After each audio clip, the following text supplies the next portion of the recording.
Hi, this is Mike, and today we're going to talk about how to do rank and profit SEO again. This time we're going to talk about both on and off page SEO, or search engine optimization. What we're going to do is we're going to learn how to dominate the search engines to generate the leads, the sales, and create the following that you want to actually build your online business. Okay, so these are the things that are going to cause you to rank within Google or any other search engine. First of all is the authority of the domain and the pages. It's basically how long the page has been around and whether or not Google trusts it. So if the page has been around for say, several years, Google's going to trust it a lot more than something that's been opened up a couple days ago because it becomes a much more of a credible source. The trust factor typically takes between 3 to 6 months to start building up. Depends on how much content you put out there. And then as you start gaining that trust factor in there after 3 to 6 months, then you'll suddenly find that all your content will start ranking better. And you won't need it even without the backlinks. So that's what you need to do is start blogging consistently for 3 to 6 months, and you'll suddenly see that your rankings will start improving. Another of the ranking factors is the age of the domain. That's basically how old your domain name's been around. So for instance, something that's the site's been around for quite a while, Google will love it because it's been around for a while, it's been trusted, and it's not some fly-by-night website. Another factor is the relevancy of the search phrases. Basically, for instance, if there's someone searching for MLM leads, it's how relevant the content is to that particular keyword. And that is judged basically by both the on-page, the content on the page, but also on the off-page. How relevant are the backlinks or the keywords or the anchor text linking to your page? And we're going to talk about that a little more within this video. Okay, so the authority of domain and pages. All websites start off with 0 authority when they start out. Okay, all new websites have 0 authority. The higher the authority of the domain, the better the chances of that particular material to rank in the search engines. Most people measure the authority of the domain based on the PR, or the PageRank. And Google has a scale between 0 to 10 for that. A site like Facebook, YouTube, Google, or even the White House will have PageRanks between 9 or 10, which is pretty high. Your blog, when it first starts off, will have a PageRank of 0. So as you start creating content and having backlinks, basically those are votes to increase your PageRank will increase. So over time, it'll rise, and Google will start seeing it as an authority site as the more and more backlinks you end up building. Because basically, like I said, each one's like a vote. The more backlinks you have, especially high quality backlinks, the more Google will see that your site is an authority and it will raise your PageRank accordingly. Okay, now the age of the domain. Most domains will not rank for the first 3 to 6 months until Google really trusts the domain. So basically what you want to do is just basically keep on adding material and content as much as you can, preferably blogging every day. And then by the time 3 to 6 months comes around and Google starts seeing it as an authority because it's been around for a while, then your material will start to rank. Google determines the age of the domain based on several different factors. There's kind of a debate on that really. It could be when the first piece of content is published versus when they'll start actually indexing the site. So it could be either one. So it depends on how you look at it. Personally, I think what it is when it starts indexing the site, because that's when it starts really recognizing the site's there. So once Google starts finding the site and starts indexing it, that's when I think that actually when it starts determining what the age of the domain is. But either way, keep adding content, and when Google finally discovers it, it's going to wait some time before it actually starts really giving it some votes of confidence after it's been around, say, 3 to 6 months. And the other factor is relevancy to the search phrase. Basically, Google's or any other search engine's goal is to end search. Okay, so keep that in mind, it's always to end search. And the search engine's job is to provide us the most relevant content based on the search we have in the search bar. So wherever you type in, Google's job is to determine what is the most relevant content. So for example, if someone types in the word MLM leads, Google's job is to make sure it finds the best results for that answer. And it usually tries to place that in first place. If for some reason that material doesn't have what you want in it, that's why it has a second, third, and so on. So its idea is that Google tries to have the top 3 contain the answer that you're looking for, so it ends search. Now, if you have poor content and people bounce off of it, Google will recognize that and realize that, hey, even though you start ranking, maybe your site shouldn't be ranking after all because people are bouncing off of it, so you start getting devalued from there. Now, our goal is to be the web page that shows up at the top of the search engines. So to do that, you need to do is create, our job is basically to end search with quality blog posts, videos, and content that we create on third-party sites. So really we have our own blog posts, videos, but also content on these third-party sites, because really it doesn't make a difference where the material is, especially early on if our site doesn't have has the age to it yet, 3 to 6 months. You still start using these third-party sites because they're going to be recognized by Google a lot faster, just like YouTube as well, and that way you can use those for backlinks back to your site. So you have the material there, and you backlink to the website. So by the time Google starts saying, hey, the site's been around for a while, start to really giving some credibility, you already have the backlinks set up and you start ranking rather quickly. Okay, so each keyword phrase has its own search. And what I mean by that, and it's illustrated as an example, you have MLM lead and MLM leads. Both of them are actually two different keyword phrases, and each one has its own search. And what you should be doing is actually having a different web page for each of these terms. So you can see here that really there's only there's one phrase that actually is common in what we're showing here. Those are the same page. Everything else is actually a new page. Okay, so you caught that?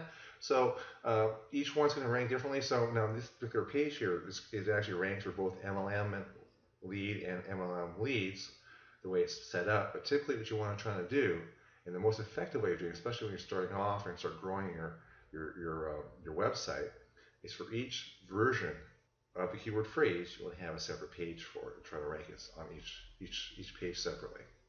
So on page optimization, what it comes down to, when you have the search engine optimization correct, you'll do better than 95% of the people online, because a lot of people may create great content, but they don't know on-page SEO and they won't rank. Okay, for instance, you can have site A, which is mine, and site B. Now they can have equal content, or even site B can have better content, but since I did my search engine optimization correctly for the on-page stuff, I'll actually have a much easier time ranking. I'll need half as many backlinks as the other site because I actually done it properly. Now, if you don't put the time out front on your search engine optimization, then you'll be basically wasting your time. You're going to have to do twice as much work. And I don't like doing that much work. So as you can see here is an example. Now, on-page optimization basically tells Google and other search engines exactly what the content is about. So you can see here, that's exactly what this does here, especially with the phrase here. Bren and Mike will teach you how to start and grow an online business. It basically spells out right there, so that way search engines know what to do and there's keywords within that as well. Because without on-page SEO, you're basically doing everything and you're wasting a lot of time. Now these are the on-page optimization factors, and there's quite a few.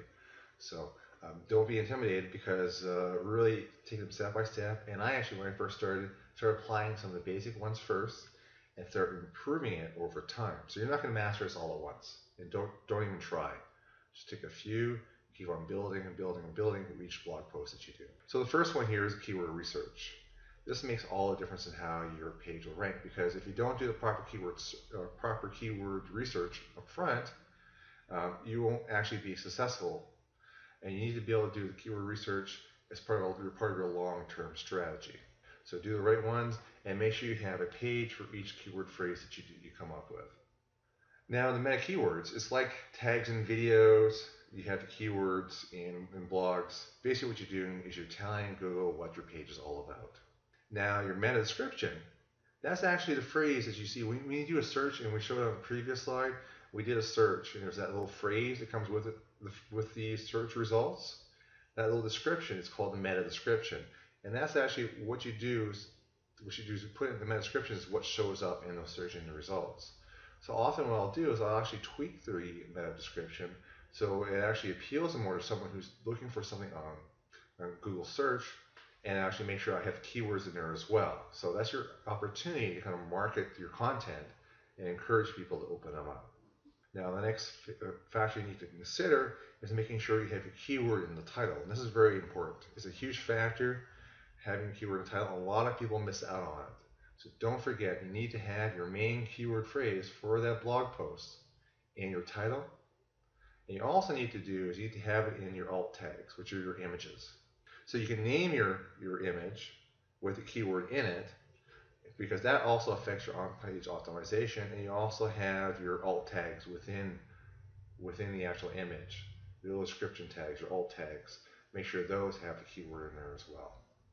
Now, a little tip I want to give you there is that you want to make sure that if you have multiple images, make sure you have included, but don't make sure they're carbon copies of each other. Make sure they're a little bit different, that you may have some additional text in there and it creates them a little differently, because it doesn't seem natural if you have all your alt tags the same. So you want to have a little bit of variety. And same thing with the name of your images. If you have multiple images, make sure you change the description or the name of the image. Basically, what you save the file names, make sure they're not all the same. Make sure you have some different changes and change ups while still having your keyword in there. Now, there are 1 to 6 different header tags, H1 being the largest, H6 being the smallest, and H1 to 3 being the most commonly used. Now, basically, these header tags tell Google what your content is actually about. And it's just below importance from your title. So your title is number 1 in importance, then you have your header tags. Now, in WordPress, keep in mind that the title, the description you have in the title of your blog post is actually your H1 tag.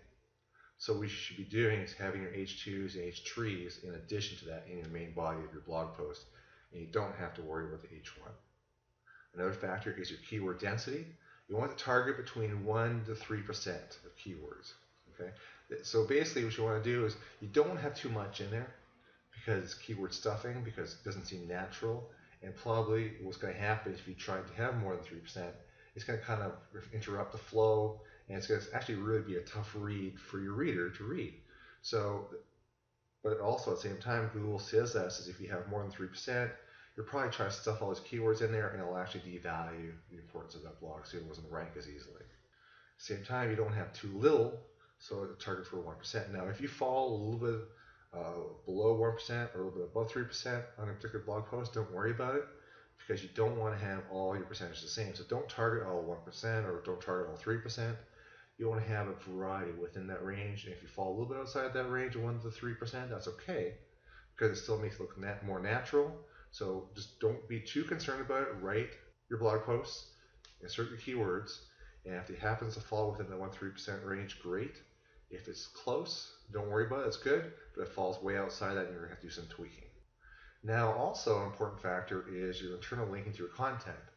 Basically, Google says, if you're not linking from one blog post to the other, then why should it give you any credibility or ranking? Because if you don't think your content is important enough to link to it, why should anybody else? So keep that in mind and make sure you link to different blog posts from one blog post to the other. Especially material that's relevant to each other. I like at the very end of mine, I actually have the top 3, but even within the body, I'll link to other blog posts that are relevant to the discussion that we're having. Now, the bounce rate is really not an on-page optimization per se, but it can be considered it, because basically, first of all, the bounce rate is what the percentage of people that bounce off within a few seconds of coming to your site. Having a high bounce rate is not good. It means people are jumping to your site, realizing it's not what they want, and quickly bouncing away before they have a chance to read it. They're hitting the X button. And you really don't have a few seconds before people really make a judgment on your site. So what you want to do is you want to make sure your content is really good, it's structured well, and it's very easy to read, a large enough font, so that way it's appealing to people. Having an image up top really helps as well. So you want to make sure people come to your site, have a good experience, and they want to stay. Another important factor too is also page engagement.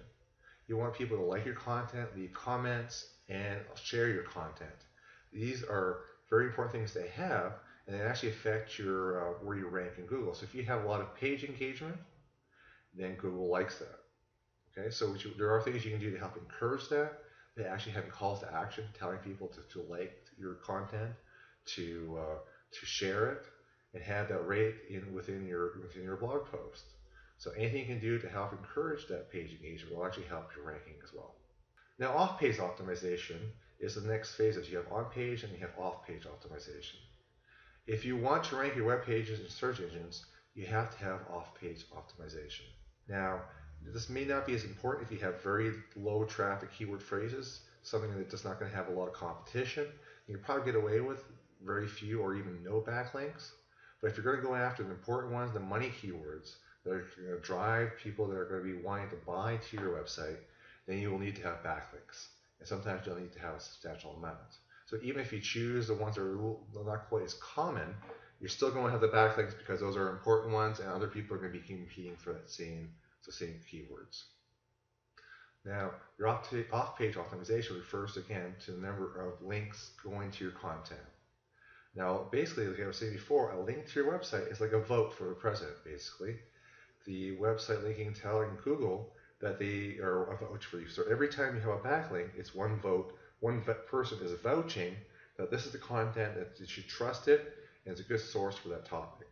So the more you have, especially for the stronger PageRank links, backlinks to your site, it says yes, Google recognizes it and possibly your material is an authority, and it will bump you up in the rankings. Now, you want to have as many backlinks as possible, but at the same time, and especially the quality backlinks, but at the same time, you don't want to do it too fast.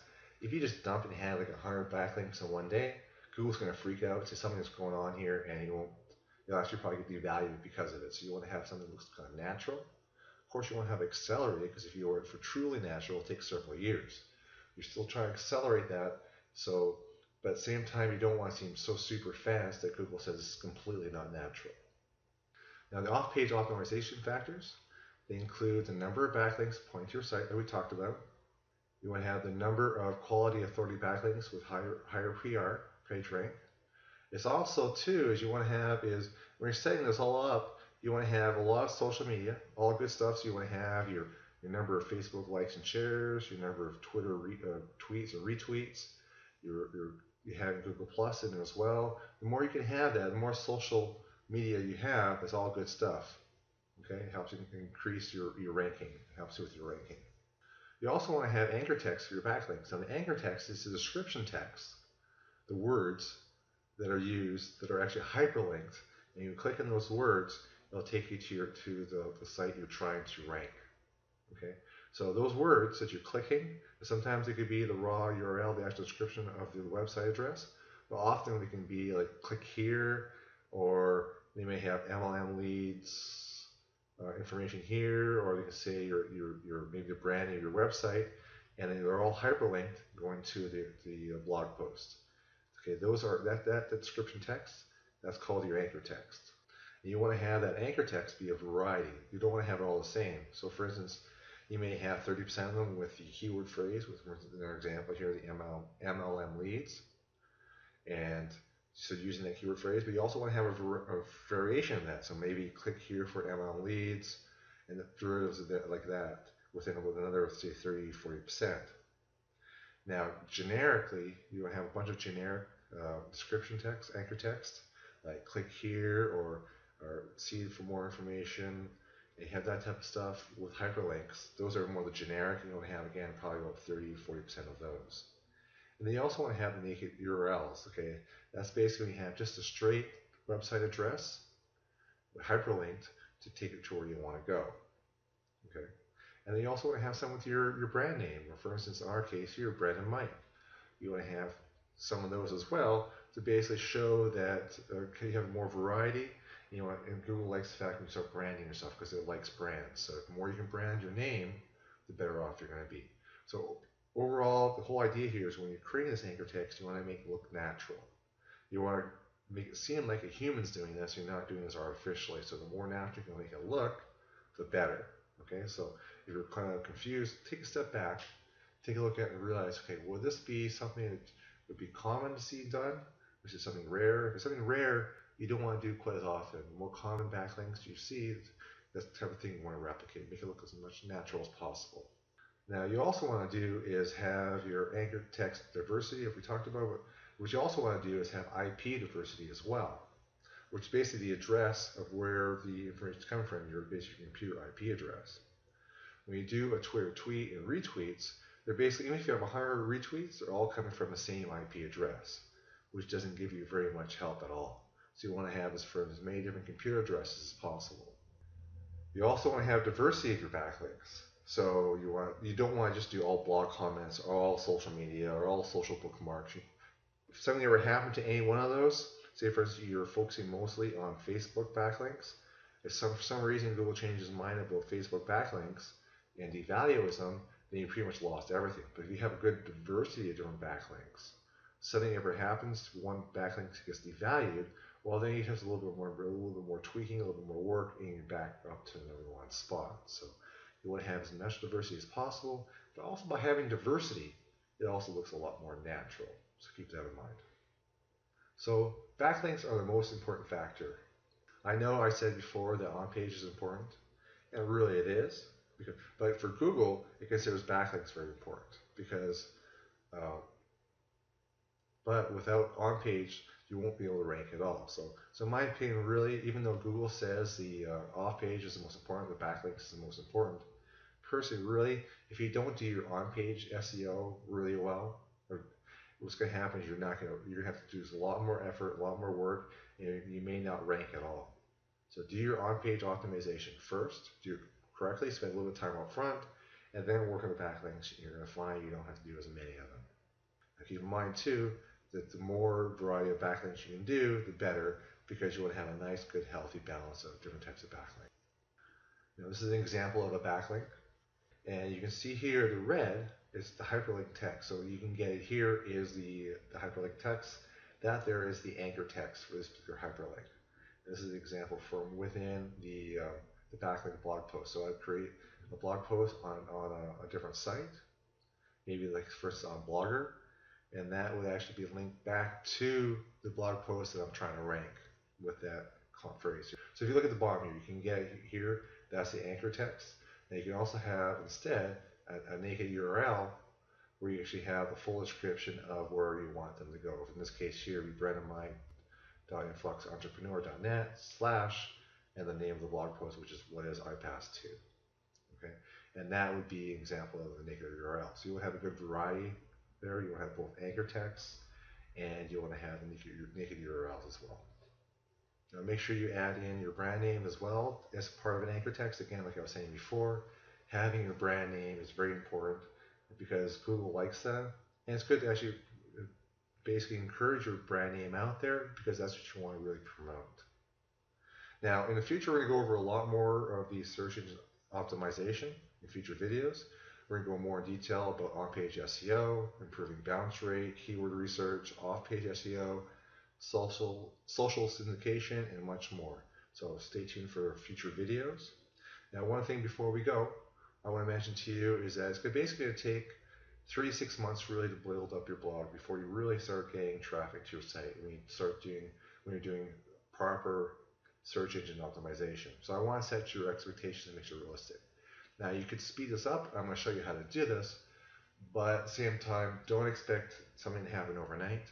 Expect at least 3 to 6 months before you start seeing any kind of buildup of traffic, because by then Google has start realizing your site's been around for a while, and it'll start ranking your site a lot easier, and that's where you can start building up your traffic. So don't expect something to happen. You put in 7 blog posts in a week and expect to start ranking right away. It's not going to happen. Expect at least 3 to 6 months. And if you follow some of the techniques I'm going to talk about in future videos, you'll be able to speed this up. Okay? Well, thank you very much, and I'll talk to you later.